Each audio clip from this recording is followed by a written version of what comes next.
Hi అండి, అందరికీ good morning. నా పేరు పద్మ. మీరు చూస్తున్నారు అక్షర చిన్నంపేట ఛానల్. ఈరోజు నేను శ్రావణ శుక్రవారంకి ముందు రోజు ఏం పనులు చేసుకున్నానో, పండుగ రోజు పూజ ఏ విధంగా చేసుకున్నానో చూపించబోతున్నానండి. ముందు రోజు ఈ సామానంతా శుభ్రంగా, దేవుడి దగ్గర సామాగ్రి అంతా శుభ్రంగా కడిగానండి. ఎలా కడిగానంటే, నిమ్మకాయలో ఉప్పు కలిపి చక్కగా రుద్దానండి. కాసేపు అలా మన చేతుల్లోనే అవైతే అంతా వదిలిపోయి నీట్గా ఉంటాయండి. నిమ్మకాయ ఉప్పు కలిసినాయంటే ఇంకా చింతపండు వేసి కూడా రుద్దుకోవచ్చండి, నిమ్మకాయ అవైలబుల్గా లేనప్పుడు. ఇలా అయితే రుద్దానండి. చక్కగా చూసారా, అసలు నిమ్మరసం ఉప్పు తగలగానే మొత్తం చాలా నీట్గా అయిపోతున్నాయి. ఇలా అయితే శుభ్రంగా తోముతున్నానండి. కొంచెం గార పట్టిన చోటేమో పీస్ ఉంటుంది కదండి, అంట్లు స్క్రబ్బరు, అది కొత్తది ఒకటైతే దేవుడికి ఏదైనా దేవుడికి సంబంధించినవన్నీ సపరేట్గానే పెడతానండి. అలా సపరేట్గా పెట్టి ఇంకా ఇలా అయితే క్లీన్ చేశానండి. అప్పటికప్పుడైతే ఎవరైనా చేసుకోలేము కదండి. ముందు రోజు 90% పని అనేది పూజ రేపనగా మనం ఈరోజు చేసుకుంటేనే పూజ రోజున మనం ప్రశాంతంగా చేసుకోగలుగుతామండి. అందుకోసమనైతే నేను ముందుగానే ఇవన్నీ క్లీన్ చేసుకొని, ఇల్లు క్లీన్ చేసుకొని, ఇల్లు కడిగేసుకొని అన్ని పనులు ముందుగానే చేసుకుంటానండి. ఇలా చేస్తున్నానండి. ఇంకా చూసారా ఎంత క్లీన్గా వదులుతుందో. అలా చేసి అవి పక్కన పెట్టిన తర్వాత ఇంకంతా ఇల్లు ఊడ్చి, ఇల్లు కడిగి మిగతా పనులన్నీ కూడా చేశానండి. ఇది ఎందుకు చూపిస్తున్నానంటే, ఎవరైనా కొత్త వాళ్ళు ఉంటే క్లీన్ చేసుకోవడం తెలియని వాళ్ళకి కొంచెం హెల్ప్ అవుతుందని అయితే చూపిస్తున్నానండి. నిమ్మకాయ ఉప్పు కలిపి రుద్దేసుకోవటమేనండి, క్లియర్ అయిపోతుందండి. తర్వాత దేవుడి మందిరం అయితే శుభ్రంగా సర్దటానికి చేస్తున్నానండి. ఇది ఫస్ట్ ఇలా ఉందండి. మా వారు కార్పెంటర్ అని చెప్పాను కదండి, అప్పుడు మందిరం పెట్టిన తర్వాత కింద ఎత్తుగా అవి పెడతారండి, కోస్టులని. అవి అంతకుముందు అయితే పెట్టలేదండి. అవి తెచ్చి ఉంచారు కానీ పెట్టడం కుదరక అప్పుడు పెట్టలేదండి. తర్వాత పెట్టారండి. ఆ పెట్టేటప్పుడు అన్నీ తీసి అప్పచెప్పమన్నారండి. తీసి ఆయనకి ఇచ్చిన తర్వాత పండగ కదా అన్నీ శుభ్రం చేసుకోవచ్చు అని అయితే పక్కన పెట్టానండి. మొన్న నేను ఊరెళ్ళి వచ్చేటప్పుడు తెచ్చాను కదండి ఇవండి, ఇవి క్లీన్ చేస్తున్నానండి. వీటిని సీజనింగ్ చేయటం కోసం అయితే ఒక రోజంతా నీళ్ళలో ఉంచాలని చెప్పారు కదండి, అలా నీళ్ళల్లో ఉంచి శుభ్రంగా వాష్ చేసి పక్కన పెట్టానండి. ఇది దూపం వేసుకునేది కూడా అయితే కడిగి పక్కన పెట్టండి. దానికి సీజనింగ్ ఏం అవసరం లేదండి, కానీ శుభ్రంగా ఉండటం కోసమని శుభ్రంగా కడిగి అయితే పక్కన పెట్టానండి. ఇవి ఇలా మన స్క్రబ్బర్తో కొంచెంగా బాగా రుద్దకుండా కొంచెం అలా రుద్దేస్తే దానికి ఉన్న మట్టి ఏదైనా ఉంటే శుభ్రంగా పోతుందండి. ఇలా అయితే క్లీన్ చేసి ఇవి పక్కన పెట్టానండి. కలర్ అయితే దిగినాయండి, మరి ఎందుకనో కానీ కలరు రెడ్ కలర్ అయితే కొంచెం వచ్చేసిందండి నానబెట్టినప్పుడు. ఇంకా అంతేనో ఏమో తెలియదండి, వీటి గురించి నాకు కూడా పెద్దగా అవగాహన అయితే లేదండి. ఇలా క్లీన్ అయితే చేశాను. చేసిన తర్వాత దేవుడి మందిరం దగ్గరికి అయితే ఇంకా ఫోటోలు అవన్నీ శుభ్రంగా తుడిచి సర్దటానికైతే కూర్చున్నానండి. ఆ పని చేసిన తర్వాత ఈ పని అట్లానే ఏముండదండి. మన ఆడవాళ్ళకి ప్రతిసారి ఇంకా మనం ఏ పని చేయాలన్నా కాళ్ళు చేతులు శుభ్రంగా కడుక్కొని ఒక పని తర్వాత ఒక పని దేవుడికి సంబంధించిన పనులన్నీ చేసుకోవచ్చండి.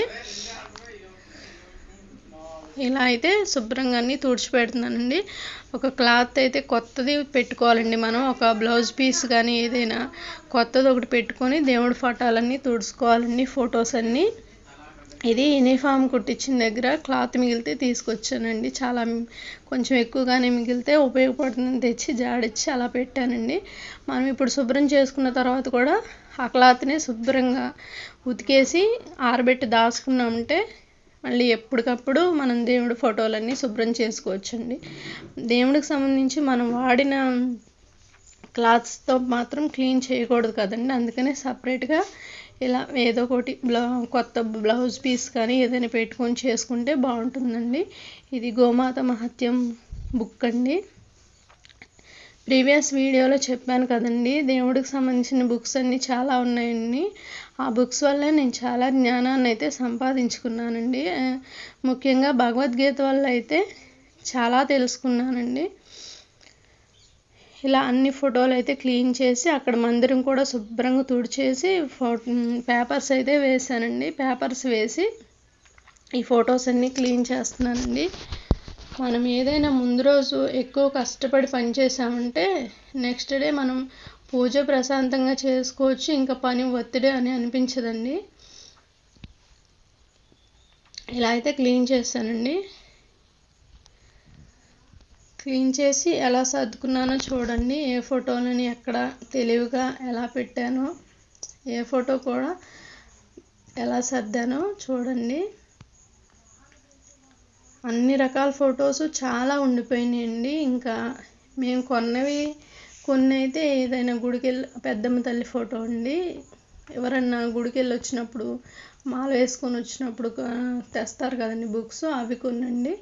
అలా చాలా ఉన్నాయి ఇది ఫొటోస్ అండి. ఇంకా అన్నీ పెట్టలేం కాబట్టి కొన్ని స్టోర్ చేసి కొన్ని అయితే మాకు మెయిన్గా ఉన్న వరకు కొన్ని ఇలా సర్దానండి. ఇదిగోండి భగవద్గీత బుక్. ఈ భరణిలో అయితే నేను పసుపు, కుంకుమ, గంధం, అక్షింతలు, వక్కలు అవన్నీ పెట్టుకుంటానండి. ఇది ధూప్ స్టిక్స్ అండి. ఈ ధూపు అవి మంగళ దీప్ అని వస్తున్నాయండి ఈ మధ్యన. అవి ధూపం వేసుకోవడానికి ఈజీగా బాగుంటుందండి, చాలా సువాసన భరితంగా బాగుంటుందండి. అవి కూడా వాడతామండి. ఇంకా అన్నీ సర్దుతూ ఉన్నానండి. ఇది అయ్యప్ప సహస్రనామాల బుక్ అండి. ఆయన చదువుకుంటారు, ఆయనకి అయ్యప్ప స్వామి అంటే చాలా భక్తి అండి. మొత్తానికి ఇంకా ఇలాగైతే సర్దుతున్నానండి చూడండి.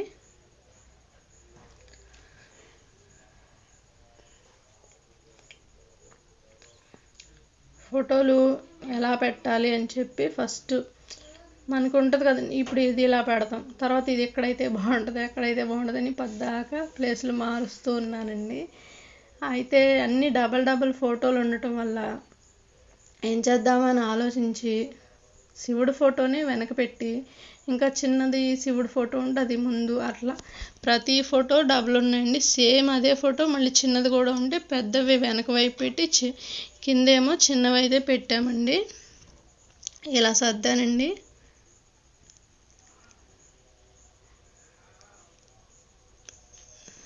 అన్ని ఫోటోలు ఈ విధంగా అయితే సర్దానండి చూడండి.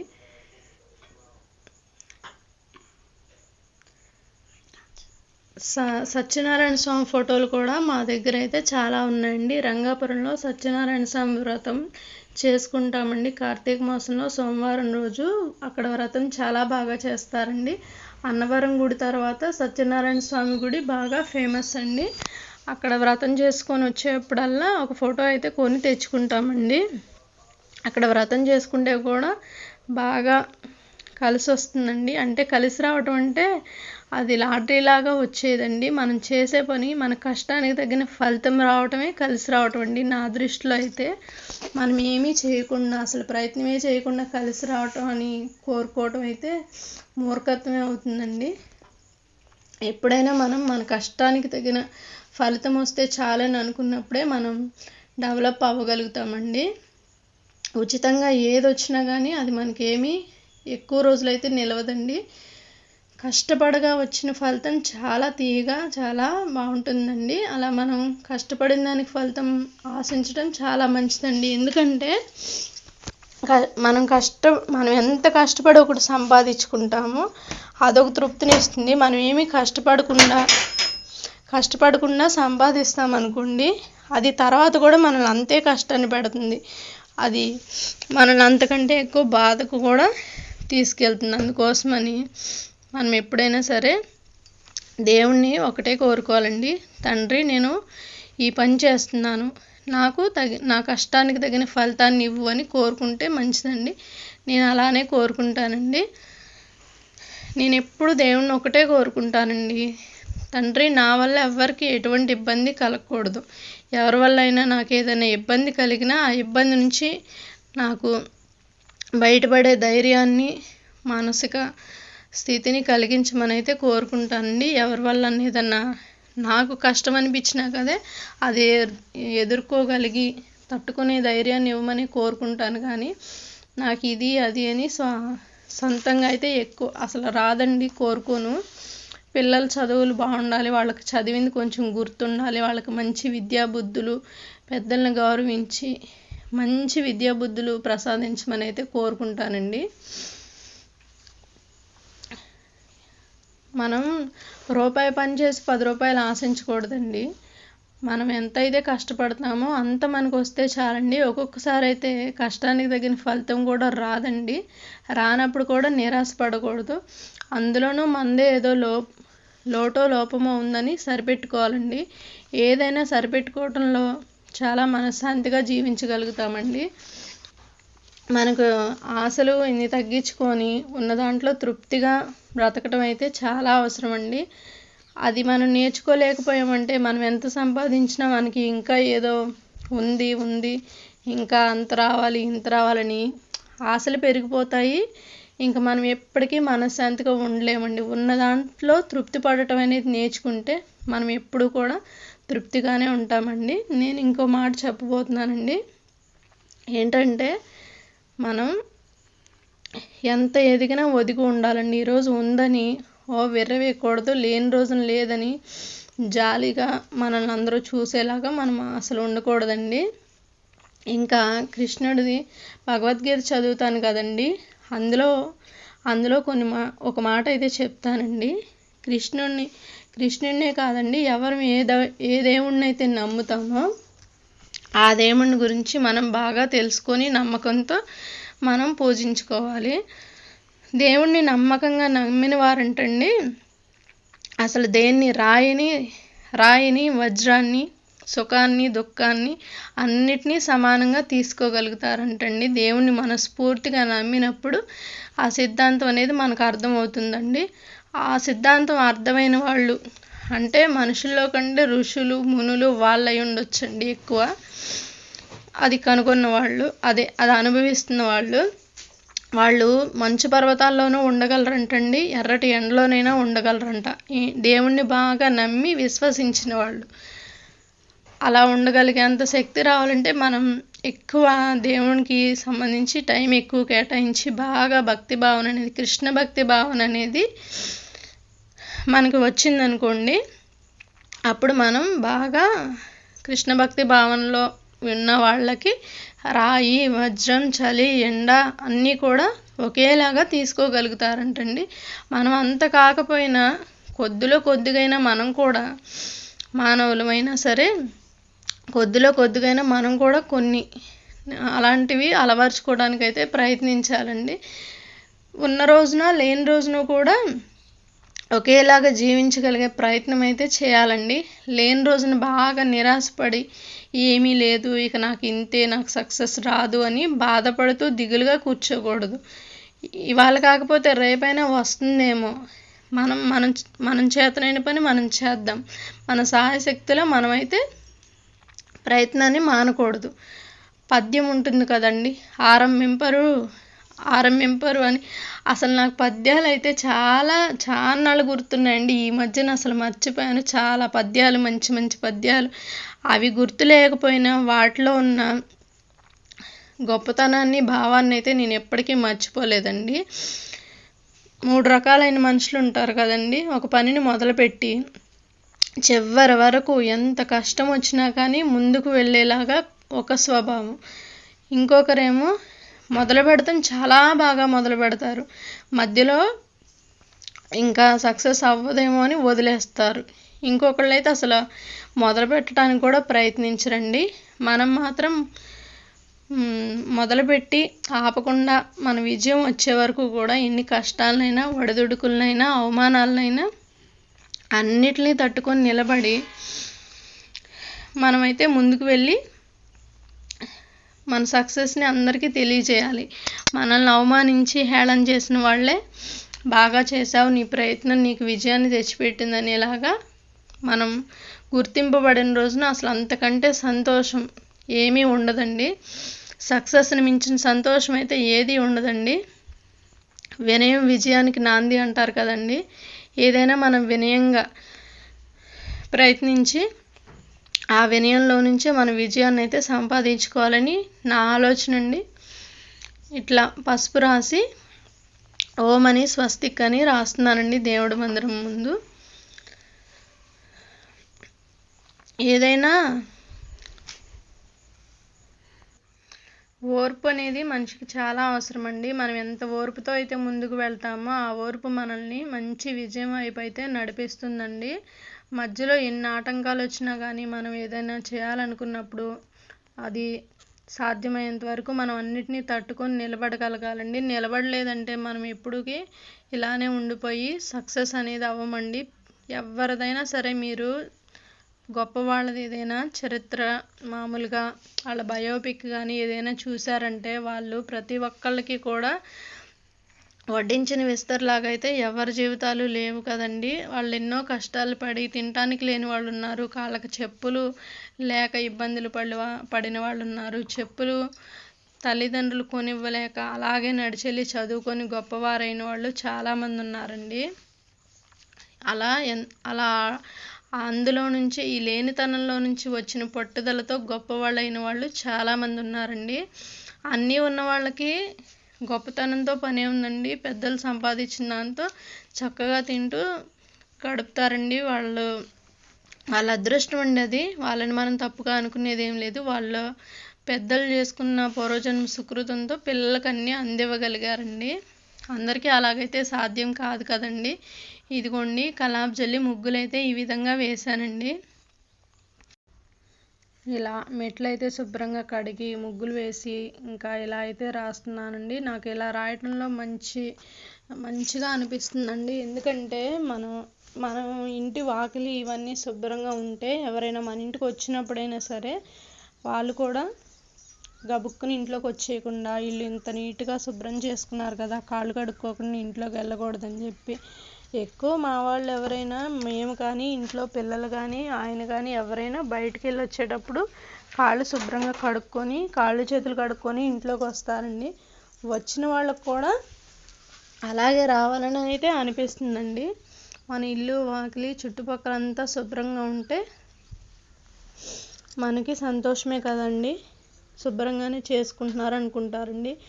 ఇలా చేయలేదనుకోండి అసలు భర్త సంపాదించి పెడుతుంటే శుభ్రంగా తిని శుభ్రత లేదు ఏమీ లేదు ఎక్కడే పడేసి చక్కగా ఫోన్లు టీవీలు చూసుకుంటున్నారని అంటారు కదండి. అలా పరిస్థితి నేనైతే తెచ్చుకోలేదండి. కానీ చూస్తుంటాం కదండి ఎవరో ఒకరిని అలా అనుకుంటున్నప్పుడు అప్పుడు అనిపిస్తుంది మనల్నైనా ఇంతే అనుకుంటారు కదా అని అయితే అనిపిస్తుందండి. మనకి ఆడవారికి ఏ పని తప్పదండి. కాకపోతే ఒక్కోసారి మాటలు కూడా తప్పవు. ఆడవాళ్ళం ఏదైనా ఎవరైనా ఒకళ్ళు చేయలేదని అనటానికి అయితే ఒకళ్ళని సరిపోవండి. అవి వాళ్ళ పర్సనల్ ప్రాబ్లమ్స్ ఏవైనా అయి ఉండొచ్చు. ఎందుకంటే మనకున్న ఓపిక అందరికీ అయితే ఉండదు కదండి. అందుకోసమని ఎవరిని ఒకళ్ళని విమర్శించడానికి వీల్లేదండి. ఎవరి పరిస్థితులు వాళ్ళవి. ఇంతకంటే ఎక్కువ కష్టపడి చేసేవాళ్ళు బోల్డ్ మంది ఉంటారు. మనమేమి గొప్ప ఏం కాదు. మనకంటే గొప్పగా చేసేవాళ్ళు బోల్డ్ మంది ఉంటారు. ఆరోగ్యం బాగోలేక చేసుకోలేని వాళ్ళు ఉంటారు. ఎన్నో రకాలు ఉంటారండి. అందరి పరిస్థితి అయితే ఒకేలా ఉండదు కదండి. ఇంకా ఇలా అయితే చేస్తున్నానండి. ఇక నేను ఎప్పుడైనా ఇంతేనండి. ఏ రోజైనా సరే ఏదైనా ఒకేషన్ ఉందంటే మాత్రం ఒకేషను సరిగ్గా ఇంగ్లీష్ కూడా ఒక్కోసారి కన్ఫ్యూజ్ అవుతూ ఉంటుందండి ఈ పనుల్లో పడి. ఇంగ్లీష్ అయితే నాకు చదువుకునే రోజుల్లో చాలా బాగా వచ్చండి. అది వాడకంలో ఉంటే ఎప్పుడైనా బాగానే ఉంటుందండి. మా అమ్మాయి 10th క్లాస్ కదండి, తను ట్యూషన్కి కూడా పంపించట్లేదండి. నేనే చెప్తున్నాను. నేనే చెప్పి చదివించి 4 గంటలకే లేచి చదివించి అప్పచెప్పించుకొని పాఠాలన్నీ అలా అయితే ప్రిపేర్ చేస్తున్నానండి. నాకు యూట్యూబ్లో వీడియోలు చేయటమే పని కాకుండా నేను ఇంట్లో కూడా పిల్లలిద్దరిని బాగా చదివించి వాళ్ళ పాఠాలు ఏ రోజు పాఠాలు ఆ రోజు అప్పచెప్పించుకొని వాళ్ళతో వర్కులు రాయించి వాళ్ళకి కావాల్సినవన్నీ చేసి పెట్టి అన్ని పనులు కూడా నేను సమర్థవంతంగానే చేస్తున్నానండి. యూట్యూబ్ స్టార్ట్ చేయకముందలా బాగా చూసుకునేదాన్ని. యూట్యూబ్ స్టార్ట్ చేసిన తర్వాత కూడా వాళ్ళని అప్పటికంటే ఇప్పుడు ఇంకా ఎక్కువ బాధ్యతగా బాగా చూసుకుంటున్నానండి అనే ఆత్మవిశ్వాసం అయితే నాకుందండి. అందుకోసమని ఇంకా నేను ఎవరితో కూడా ఒక మాట అనిపించుకోవాలని అస్సలు మాట అనిపించుకోకూడదు ఎవరితోనూ అని చెప్పి ఇంకా ఎక్కువ రెట్టింపు బాధ్యతతో నైట్ 1 గంట లేట్ అయినా, పొద్దున్నే 1 గంట ఇంకో గంట ముందు లేచైనా రోజువారీ కంటే అప్పటికంటే రెట్టింపు కష్టపడుతున్నానండి. రెట్టింపు కష్టపడి ఇలా చేస్తున్నానండి. నా ఉనికిని నేను చాటుకోవాలి, నా బాధ్యతగా ఇంట్లో పనులన్నీ నేను చేసుకోవాలి. 2 కూడా నేను ఖచ్చితంగా చేయవలసిందేనండి. ఏది బ్యాలెన్స్ తప్పినా కానీ ఇంకా మన కష్టం అంతా బూడిదలో పోసిన పన్నీర్ అవుతుందని అయితే నాకు బాగా తెలుసండి. అందుకోసమని రెండిటిని 2 కళ్ళలాగా భావించి ఏ ప్రొఫెషన్కి కూడా అన్యాయం చేయకుండా ముందుకు వెళ్తున్నానండి. నా ప్రయత్నాన్ని మీరందరూ ఆదరించి నాకు సపోర్ట్గా ఉంటారని నేనైతే ఆశిస్తున్నానండి. ఇక అంతా మీ చేతుల్లోదేనండి. నా వంతు పని అయితే నేనైతే అంతా చేస్తున్నానండి. ఇంకా మీకు వీడియో నచ్చి సబ్స్క్రైబ్ చేసుకొని వీడియో స్కిప్ చేయకుండా చూస్తూ నాకు కొంచెం మోటివేట్గా కామెంట్స్ చేస్తూ ఉన్నారంటే నేను ఇంకా ఏవైనా యూస్ఫుల్ అయ్యే మాటలు కానివ్వండి, టిప్స్ కానివ్వండి అన్నీ కూడా ఇంకా చాలా ఉన్నాయండి చెప్పవలసినవి.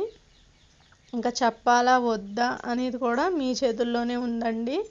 నేనైతే ప్రయత్నం మానండి. నా కష్టాన్ని నేను ఇంట్లో చేసుకునేదే చూపిస్తున్నాను.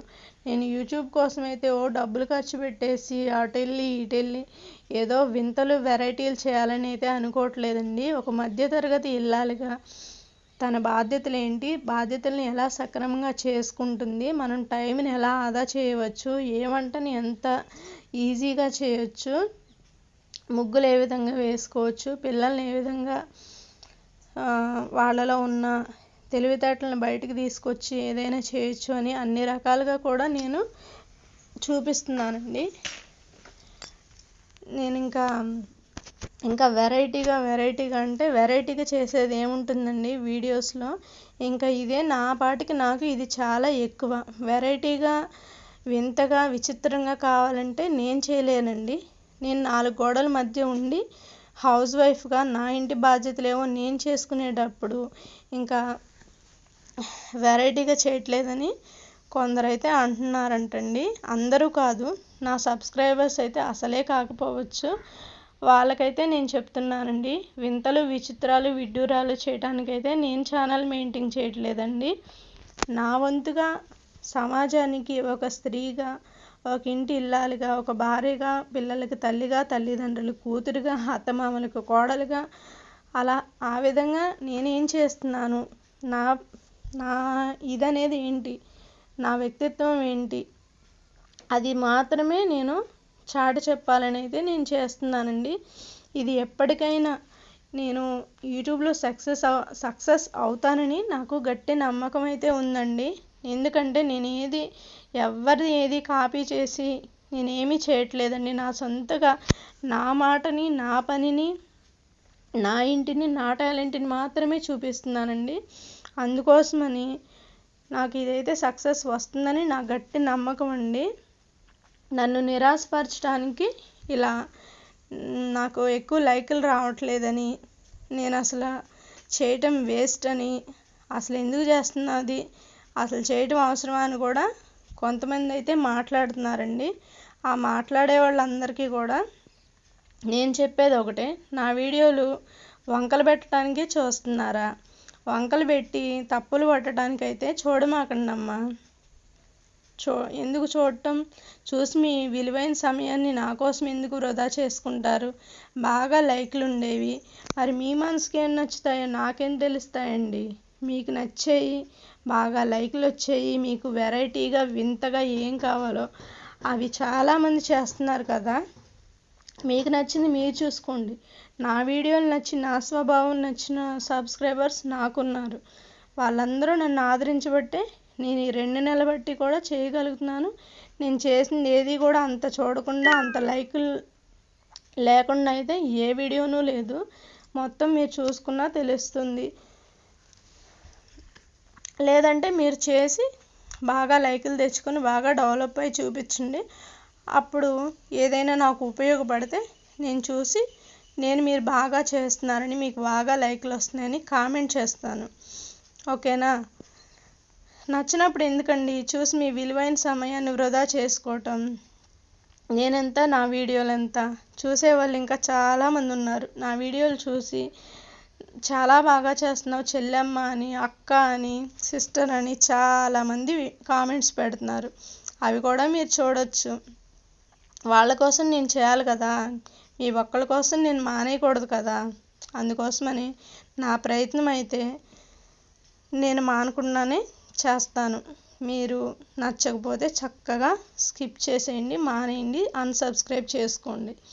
అది ఏదైనా ఉంటే నాతో డైరెక్ట్గా చెప్పండి, ఏంటి ఇలా చేస్తున్నావు. అయినా మీకు సమాధానం చెప్పాల్సిన అవసరం నాకు లేదు. ఈ మాటలు 2 సార్లు వినపడినాయి, నేను బాగా చేయట్లేదని, నాకు లైకులు రావట్లేదని, ఇంకా వెరైటీగా చేయొచ్చుగా అని అంటున్నారని. నాకేమీ పర్వాలేదండి, మీరేం అనుకున్నా నాకేమీ ఇబ్బంది లేదు. మీరు వేరే వాళ్ళని అడుగుతున్నారు, వాళ్ళు మీకేం సమాధానం చెప్తున్నారో నాకైతే తెలీదు. నా మనసుకు తెలుసు నేను ఎంత బాగా చేస్తున్నానో, ఎంత కష్టపడుతున్నానో, ఎంత హార్డ్ వర్క్ చేస్తున్నానో, ఎంత యూట్యూబ్ పెట్టిన కాంచి ఎంత ఎక్కువ బాధ్యతగా నేను రెట్టింపు కష్టపడుతున్నాను అనేది నాకు తెలుసు. మీరెవరో ఏదో అని అసలు పోనీ మీరు అనకుండా మధ్యలో వాళ్ళకైనా నాకు చెప్తున్నా సరే, వాళ్ళకు కూడా నేను చెప్పేది ఒకటే, ఎవరో నన్ను ఏదో అన్నారని నాకు చెప్పమాకండి. నాకు చెప్పి నన్ను ఎందుకు మీరు బాధ పెట్టడం. అదేదో మీరు అందరూ బాగా చేస్తున్నారు అంటున్నారు, నువ్వు బాగా చేస్తున్నావు అని చెప్పారనుకోండి, నాకు సంతోషంగా మోటివేషన్గా ఉంటుంది కదా. మరి అవతల వాళ్ళు అన్నారో లేదో తెలుసుకోకుండా నన్ను ఎందుకు ఇలా డిస్క్రైబ్ చేస్తున్నారు, బాధ పెట్టాలని చూస్తున్నారు. నాకైతే బాధ ఏమీ లేదండి. చాలామంది ఉన్నారు సంతోషపడేవాళ్ళు. చాలామంది కూడా మా మేనమామలు, మా అమ్మమ్మ వాళ్ళు సైడ్ వాళ్ళందరూ కూడా, మా బావలు, ఇంకా చాలామంది మా వాళ్ళందరూ కూడా అటువైపు కానీ ఇటువైపు కానీ, అత్తగారి వైపు కానీ, తోటికోడళ్ళు కానీ చాలామంది చూసి సంతోషపడి, ఇంత బాగా ఎలా చేస్తున్నావు, ఇప్పుడు దాకా ఈ టాలెంట్ అంతా ఏమైపోయింది అనేవాళ్ళు బోలెడు మంది ఉన్నారు. అందరూ కూడా నన్ను ఎంకరేజ్ చేస్తున్నారు. టైం పడుతుంది కదా, కొన్ని 4-5 సంవత్సరాలు నుంచి చేస్తున్న వాళ్ళు కూడా సక్సెస్ అనేది ఇప్పటికి రాలేదు. ఆ సక్సెస్ అనేది ఒక రోజులో అయినా రావచ్చు, కొన్ని సంవత్సరాలైనా పట్టొచ్చు. నేను ఓపికగా నేను చేసుకుంటాను. నా గురించి ఆలోచించి ఎవ్వరు ఏమీ బాధపడద్దు, వేరే వాళ్ళతో ఇలా అని చెప్పకండి. ఓకేనా? అసలు ఈ విషయం గురించి నేను ఎంతసేపు అయితే మాట్లాడే పని లేదండి. ఈ విషయం నా దగ్గరికి నా చెవి వరకు 2 సార్లు వచ్చింది. అందుకోసమని నేను మాట్లాడుతున్నాను. మీకు కోపం వచ్చినా నాకేం పర్వాలేదు. ఎందుకంటే నేను ఇంత కష్టపడి చేస్తుంటే మీరు ఒక్క మాటని ఎలా వదిలేయగలుగుతున్నారు. అందుకోసమని నేనైతే వీడియోలు చేయటం మానను. ఇంకా పట్టుదలగా ఇంకా బాగా చేస్తాను. వెరైటీలు అట్లాంటివి ఏముండవు. నా పరిధిలో నేను చేసుకుంటాను. ఇదిగోండి పూజ అయితే ఈ విధంగా చేశాను. మొత్తానికి పూజ అయితే నేను ఈ విధంగా చేసుకున్నానండి. అసలు నేను మాట్లాడదాం అనుకున్న టాపికే కాదండి ఇంతకుముందు మాట్లాడింది. కానీ నా కడుపులో కొంచెం బాధగా అనిపించి, కడుపులో కాదండి మనసులో కొంచెం బాధగా అనిపించి అయితే అలా మాట్లాడానండి. తప్పుగా అర్థం చేసుకోమాకండి.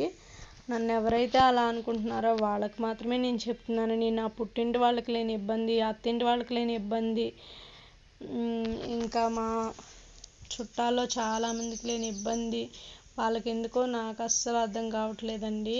మీకు ఇబ్బందిగా ఉంటే మీరు చూడమాకండి. ఇప్పుడు కూడా నన్ను బాగా తిట్టుకుంటారనే తెలుసు. తిట్టుకోండి, మీ తిట్లే నా ఆశీర్వాదం. పూజ అయిన తర్వాత అయితే పూజ చేసేటప్పుడు నేను ఈ పాట పాడానండి. సుమనస వందిత సుందరి మాధవి చంద్ర సహోదరి హేమమయే మునిగణ వందిత మోక్ష ప్రదాయిని మంజుల భాషిణి వేదనుతే పంకజవాసిని దేవసు పూజిత సద్గుణవర్షిణి శాంతియుతే జయ జయ హే महिषासुरमर्धिनि, रम्यकपर्धिनि, शैलसुते। జయ జయ హే మధుసూదన కామిని ఆదిలక్ష్మి పరిపాలయ మాం. అయి కల్మషనాశిని కామిని వైదిక రూపిణి వేదమయే. క్షీరసముద్భవ మంగళ రూపిణి మంత్ర నివాసిని మంత్రనుతే. జయ జయ హే మధుసూదన కామిని ఆదిలక్ష్మి పరిపాలయ మాం.